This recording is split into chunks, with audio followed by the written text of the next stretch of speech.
En plein chantier sur le financement de la dépendance, Roselyne Bachelot, la ministre des Solidarités et de la Cohésion sociale, est revenue cette semaine sur les enjeux importants de la future réforme.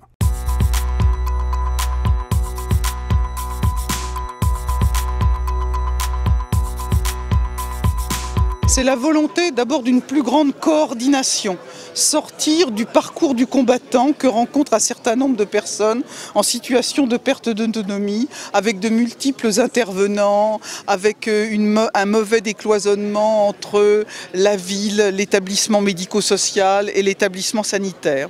Le deuxième élément, c'est la nécessité de la prévention. Beaucoup de situations de dépendance pourraient être évitées de façon primaire, tout à fait dès le début de la vie, par une alimentation adaptée, de conserver une activité physique, de détecter des troubles sensoriels, mais aussi une prévention secondaire, adapter les logements, prévenir les chutes. Le troisième élément, et peut-être aurais-je dû le citer en premier, c'est l'aide aux aidants. Et enfin, parce que tout ça vaut de l'argent, un très large consensus pour conserver majoritairement un socle de solidarité nationale pour prendre en charge ces nouvelles dépenses.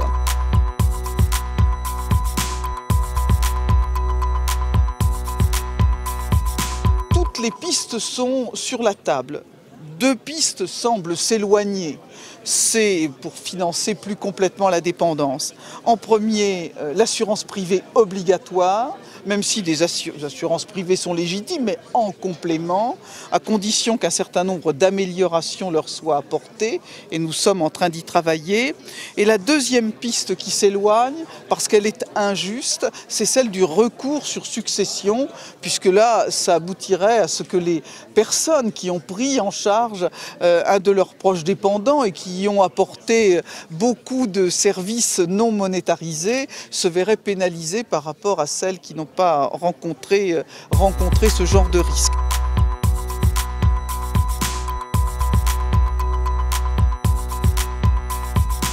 Le calendrier est parfaitement tenable.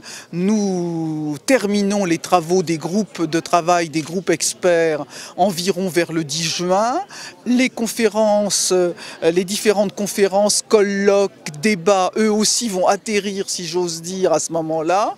Je vais proposer un certain nombre de pistes au président de la République début juillet. Et nous pourrons intégrer une première, comme le président d'ailleurs s'y était engagé, une première salve de mesures financières dans les lois de finances pour la fin de l'année et apporter déjà des réponses substantielles en ce cadre.